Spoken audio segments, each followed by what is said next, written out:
Good morning, guys, and welcome to another segment of Coffee and Coaching.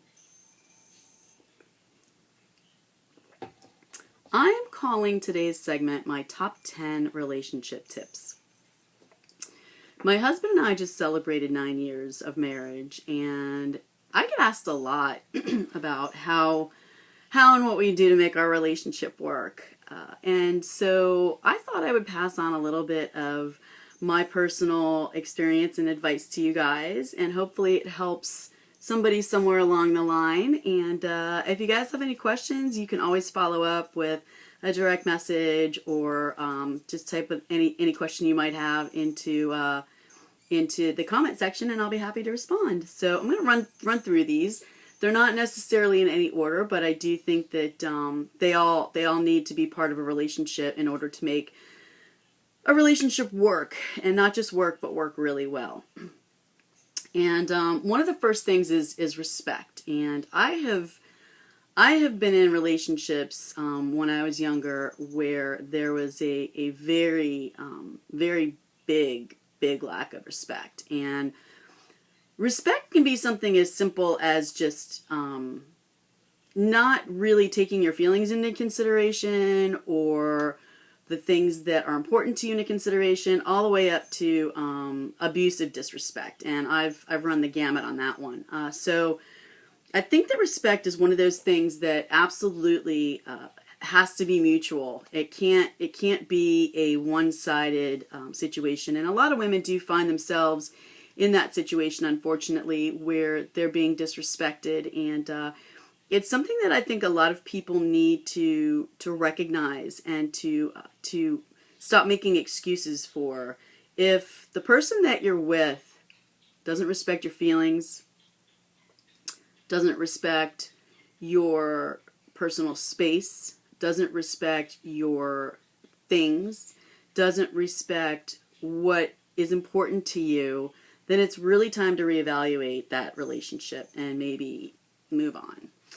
Number 2, communication, which I personally, for me, has always been a stumbling block, but it's definitely one of the most important, maybe probably up there at the top, the most important things in any relationship, but most definitely a marriage. And I was not always good about communication for me. I was more likely to shut down, and my husband helped me work through a lot of that, and I owe a lot of that to my husband and to God, asking him to help me be a better wife and a better communicator. And instead of getting mad and saying things that I know are spiteful or hurtful, and then shutting down, to really stop and think about what I'm saying and why I'm saying it.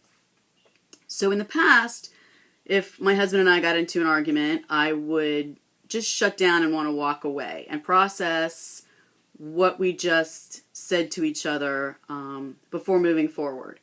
And sometimes that's a good thing. I do know a lot of people that are like me, and they have also said to me that I'm more of a walk away and give me a couple hours, and that's fine. You don't necessarily, that's not necessarily a bad thing. However, if you have somebody like my husband who wants to talk and work things out and doesn't get quite as emotional as I do, it can pose a frustration for both parties. So if that's your situation, my recommendation for that is, if you want to walk away, to kind of decompress and think about what has already transpired in your conversation. Give your partner the respect of letting them know, I need to stop this conversation for a little while, walk away, but give them a timeline. Just give me an hour to chill out, and then we'll come back to this. Don't leave that person hanging with that unresolved situation still lingering.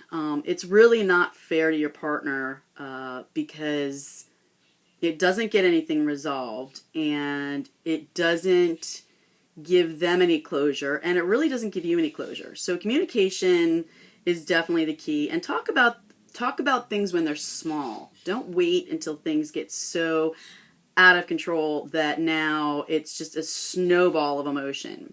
So that's number 2. Number 3 is, of course, love. And love love constitutes so many things. It's not just a lust. It's not just a sexual love, but it's a love that is deep, and it's a love that really is willing to go the distance through good and bad. And a lot of times you'll hear that in marriage vows, through good times and bad times, and sickness and health.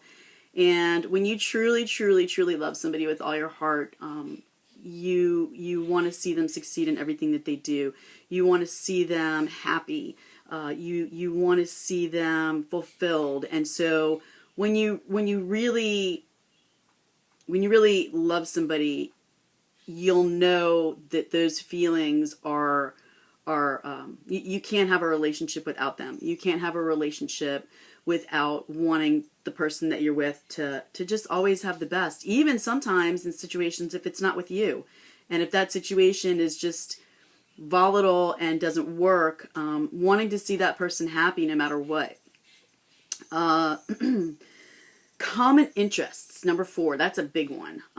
It's very hard to have a relationship with somebody that you have nothing in common with. So in my case with my husband, we're both artists. I'm a writer. I do more in the literary area. He does more in the musical area. But I love music. I love watching him play. I've always been a big rocker. So for me, going on the weekends and spending time with him and watching him do his thing, I love it. I really do. If I was not enamored with that, it would be very difficult for us to have a relationship, because it's very important to him. And that's something that, because it's important to him and I enjoy it, is important to me. So common ground, common interests is important to have in a relationship. The next one is compromise. Compromise is a good one. Compromise is pretty simple. It's just a matter of you're going to disagree. You're not going to agree on everything. There's going to be some place, some situation in your life where there is going to be a disagreement, and compromise must be made. Compromise has a lot to do with putting your pride away, and has a lot to do with the respect area again, and doing something, and love, doing something that makes your partner happy, even if it doesn't necessarily make you happy.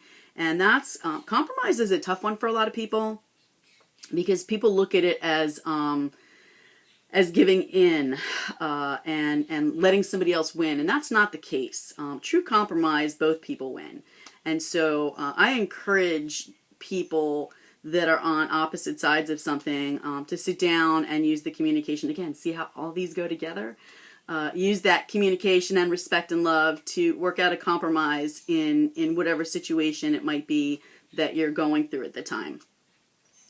Spontaneity. Spontaneity is important, I think, in any relationship and in any age. I've had relationships in my 20s and 30s and 40s, and now that I'm in my 50s and you know, again, I'm in a different place than I was back then when I was in my 20s, but spontaneity is important. It keeps things from getting stale. It keeps things from getting boring. It doesn't have to be expensive. It doesn't have to take a lot of time. It doesn't have to be a weekend away. It doesn't have to be a trip on an airplane, but anything spontaneous. A card for no reason.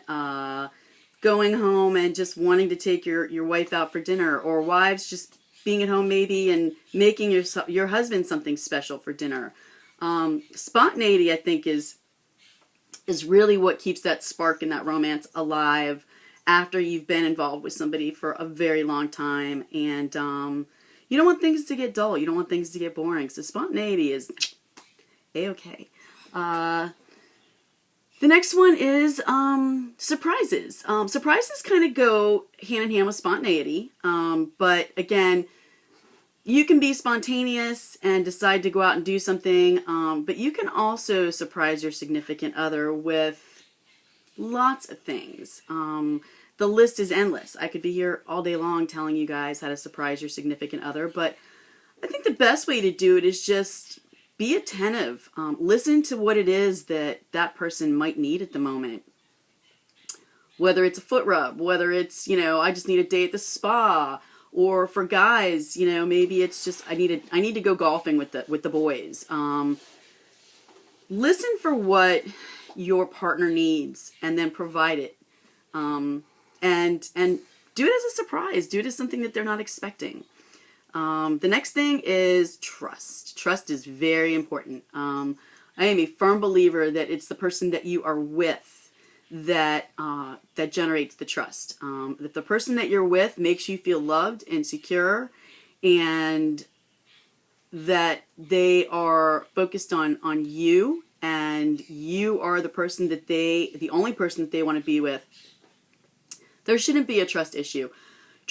Mistrust comes from insecurity. And I can't say it enough, ladies, and gentlemen too, because I know some insecure guys out there as well. You have to know yourself. You have to love yourself. You have to be secure with yourself before you can be in any sort of a healthy relationship. If you're constantly having to check up on your partner, if you constantly feel that your partner is doing something behind your back, either those are your red flags going off or you're getting a little paranoid. And again, that's really up to you to figure out. But it's important that you have a mutual trust. They trust you and you trust them. I've been in situations where I wasn't trusted, and it was very difficult to go anywhere or do anything without this person just constantly wanting to know who I was talking to and where I was going and what I was doing. And that was more of a jealousy and control type thing. But again, that mistrust came from how this person feels about themselves. So trust is a good one and very important. Space. Everybody needs space. I don't care how in love you are with your significant other. I don't care how much time you do or don't spend together. Day in, day out, everybody needs their personal space. And if your spouse asks for space, don't take it personally. Don't take it as they don't want to be with you. Everybody needs space, and space is good.